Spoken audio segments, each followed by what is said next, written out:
First and foremost, we must start by thanking His Excellency, the President of the Republic of Kenya, who is the Commander-in-Chief of our Defense Forces, Dr. William Samoei Ruto, particularly for having honored this day in solidarity with Kenyan workers by putting on a purple suit. We cannot take this for granted. We recognize that you recognize workers, and also in your position as a worker number one. I know I want to be very brief, but I want also to tell all of you who are here, who have assembled here to listen to us, that mvua haitanyesha. Kwa ajili kule nakotoka wana uwezo wa kusimamisha mvua tukiwa na sherehe kama ya leo, na hiyo kazi imeanza kufanywa. Tulituma mmoja wetu anaitwa Mheshimiwa Omboko Miremba kwa ajili grandfathers wake ndio huwa wanasimamisha hii mvua kutoka kule sehemu za nyumbani. Na nataka kumshukuru Mheshimiwa Omboko Miremba, who is also the chairman of KUPPET, for the good work you have done, and it will not rain. I want to recognize our Deputy President, Honorable Rigathi Gachagua, who came here earlier and who has been supportive to workers' cause, and also recognize Governor Sakaja. Wengi wenu mnajua wakati wa Labor Day mimi niliwauliza huyo kijana mnipatie Mheshimiwa Sakaja, and you did a good job, mkamfanya senator wa Nairobi. Sakaja grew up with my children. Sakaja has been part of my family, and that is why, and we are not saying that the performance vis-a-vis his position might not be satisfactory, but we must develop channels such as the one I've developed, and I communicate to him on issues of informal sector in Nairobi and what is happening and how we can make our city to be beautiful without really throwing stones at him. I want to recognize my cabinet secretary, who is also a former labor leader from the Union of KUPPET, Sister Florence Bore, who has been with us, who has worked closely with us, who has opened her offices for all labor leaders in this country, and I want to thank you, Mama. Those cabinet secretaries who might be around here with us, we recognize you. Our Principal Secretary, Minister of Labor, Social Protection, State Department for Labor, Honorable Shadrach Mwangola Mwadime, the Principal Secretary, Minister of Labor and Social Protection, State Department for Social Protection and Senior Citizen Affairs, Honorable Joseph Mogosi Motari.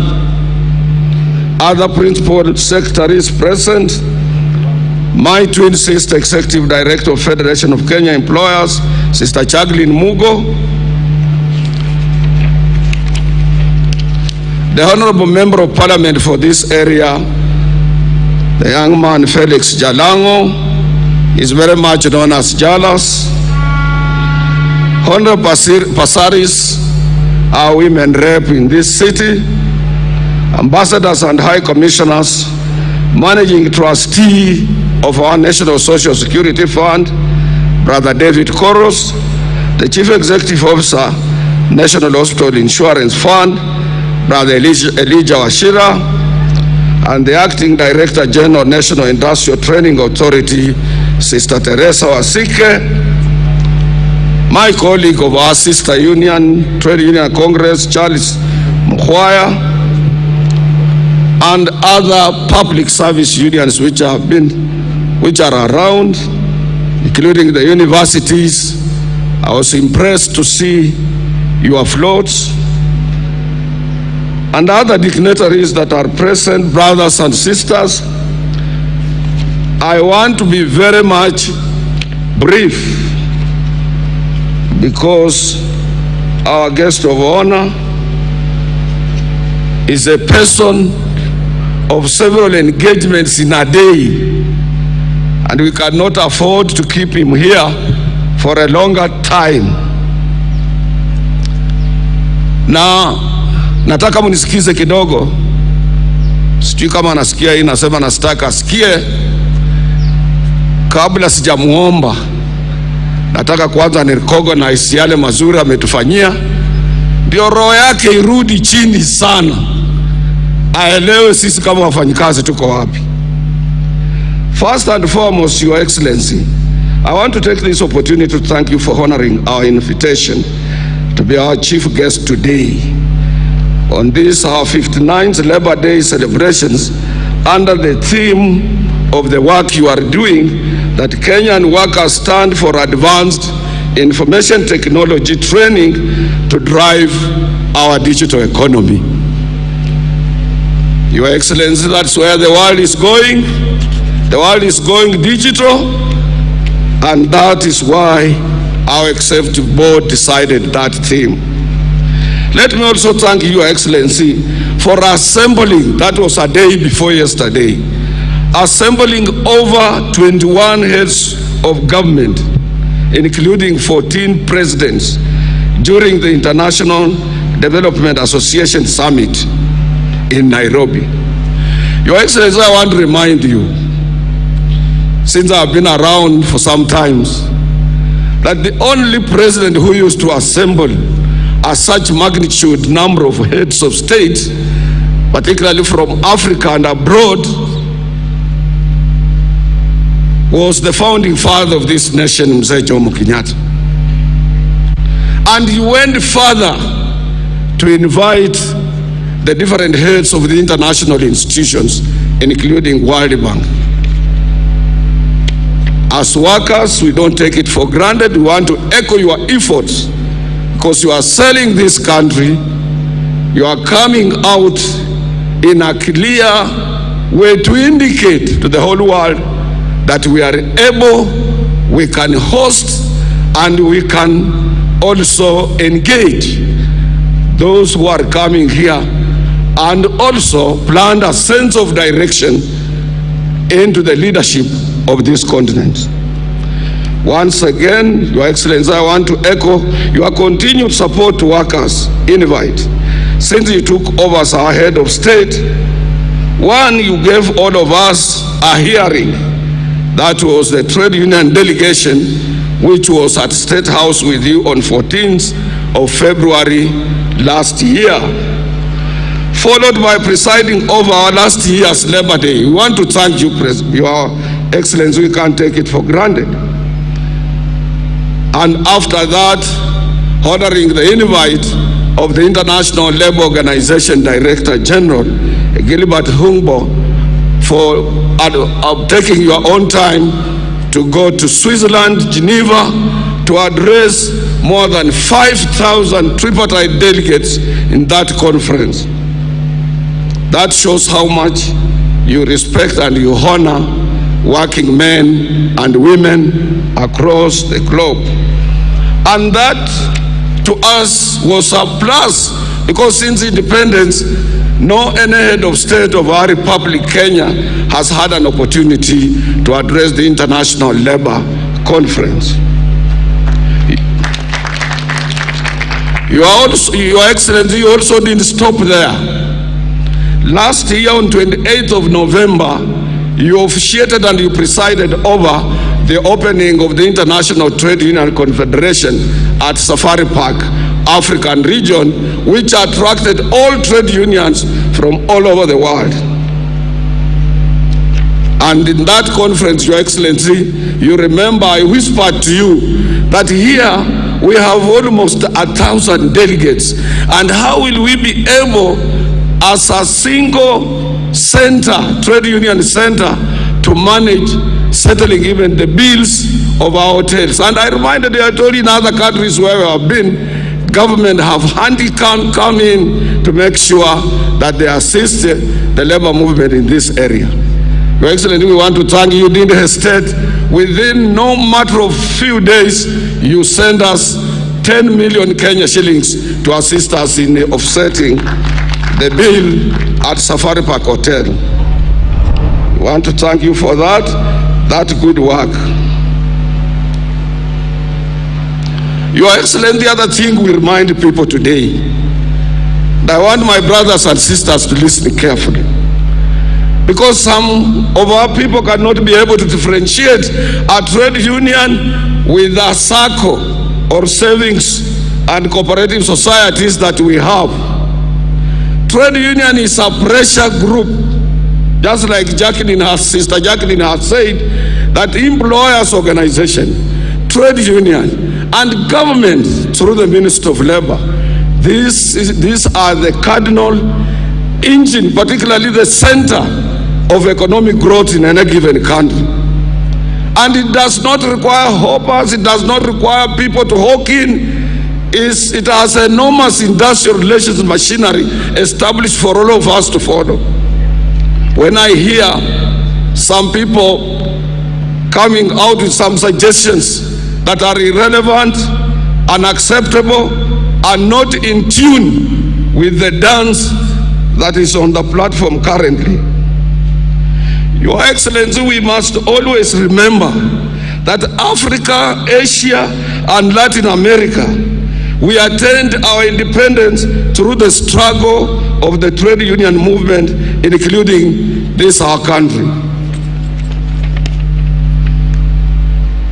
In Kenya, we will always remember and forever celebrate our founding father of this nation, Mzee Jomo Kenyatta, who was part of the local government workers union, now the county government workers union. We must remember our several brothers from the Asian community.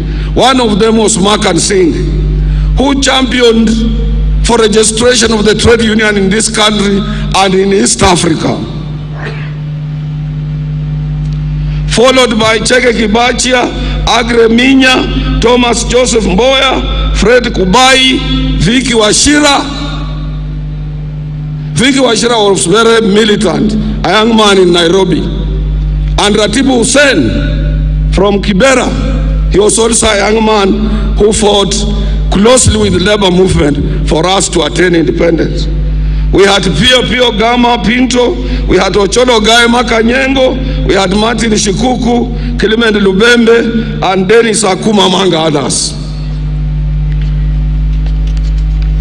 These were all labor leaders before independence, including Fred Kubai. And across Africa, Your Excellency, trade unionists who spearheaded their countries to independence were John Tetiga of Ghana, Ahmed Tilil of Tunisia, Paul Humphrey Luanda of Uganda, Rashid Kawawa of Tanzania, Abdoulaye Diallo of Guinea-Conakry, Demba Diop of Mali, as well as Cyril Ramaphosa, the current president of South Africa. These are the gallants, fearless fighters, people who set us free from the labor movement. And we must remember them. We must have their history. They were not people who had been appointed by government on various positions and they want to pretend to be labor leaders. Change is on. And Your Excellency, today's trade union movement has changed from agitation to scientific dialogue. That is why you don't hear us on newspapers. That is why you don't hear us fighting. We are busy with the employers in boardrooms, negotiating for good terms and conditions of service of our members. And Jacqueline is here. She can bear me a witness. In my own union, this year, I signed more than 44 CBAs to cushion workers from the cost of living. And some say Atwoli, amekaa tu pale, hii mzee ni mzee wa ujuzi, mzee wa kisi. We have moved from issues of advocacy, agitation, and so on to impress upon dialogue between us and employers. And Your Excellency, nowadays, because of digital economy, e-commerce or platform economy as it is known, we research through our Kotu Education and Economic Research Department to any enterprise before we engage employer. Tunaangalia huyo ametengeneza pesa ngapi, na ile ya juu ndio tunakuja kumwambia bwana, wewe kampuni yako imetengeneza pesa hii umenunua gari, hii umefanya hii umefanya hii pesa fulani, zingine umepeleka Dubai, zingine umepeleka Ulaya, na hizi zimebaki ndio sisi tunataka tugawanyane na wafanyikazi. We don't come to your office to exclude employers, and Jacqueline is here blindly. We also look at the cost of living, consumer price indices, inflation rate in comparison with the national economic performance. And when we demand, you cannot escape, you cannot run away, because we will go to the industrial court with those facts and we will get what we want, or the employment and labor relations court. So sisi sio wajinga. Tukikuja kwako tunajua una pesa, kama hauna tunajua hauna.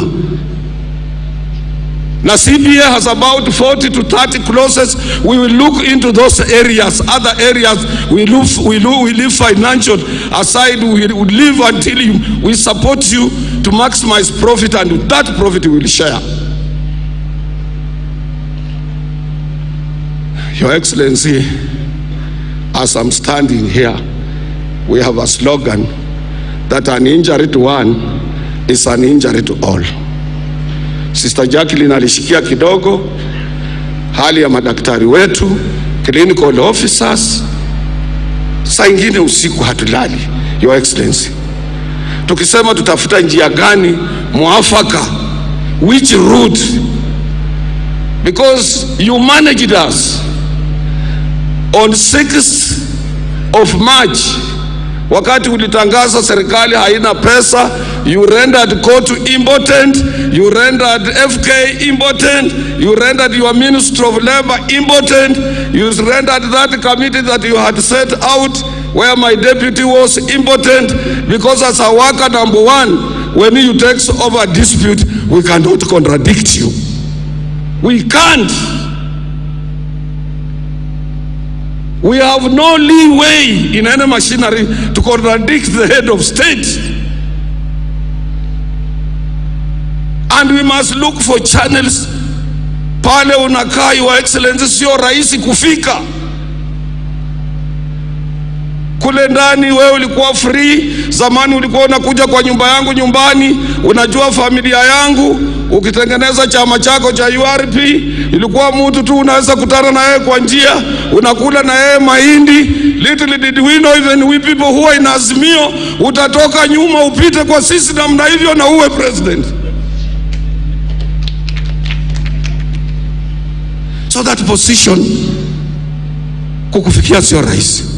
But I know on each and every issue you have an answer. Hiyo tunakuachia, Your Excellency. Jacqueline Muga amesema tunakuachia. And I know you are able minister.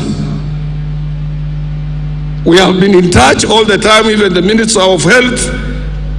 Hii mambo yote tunawachia wewe. We are all your children. We are all, and we respect you. And you move faster. So Your Excellency, with your own wisdom and advisors, you will have an answer for us, and may God bless you on that.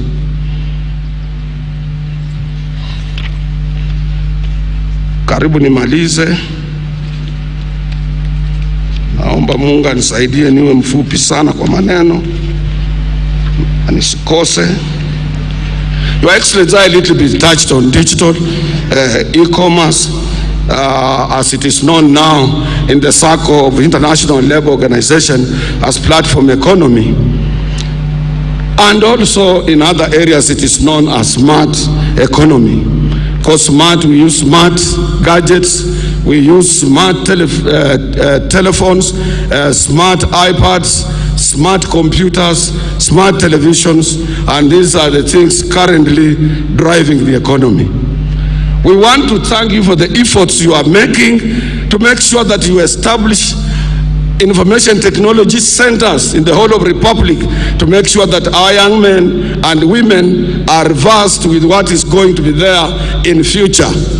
That is where the world is going, where people will be able to earn from where they are living, from Karachuonyo, from Huisero, where I come from, and from other places, from Coast, from Kilifi, and from other places, simply because now you would have, this one opens the world and the young men to the world markets of business.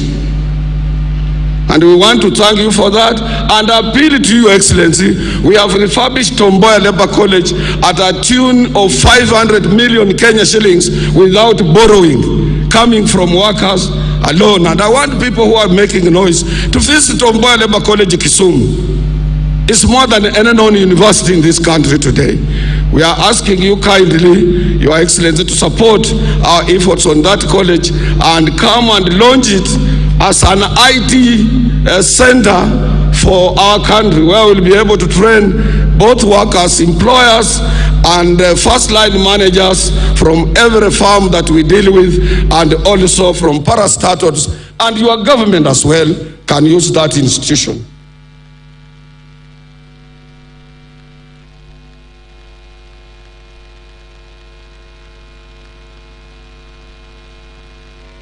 Your Excellency, you appointed me on Social Health Insurance Authority, SHIA.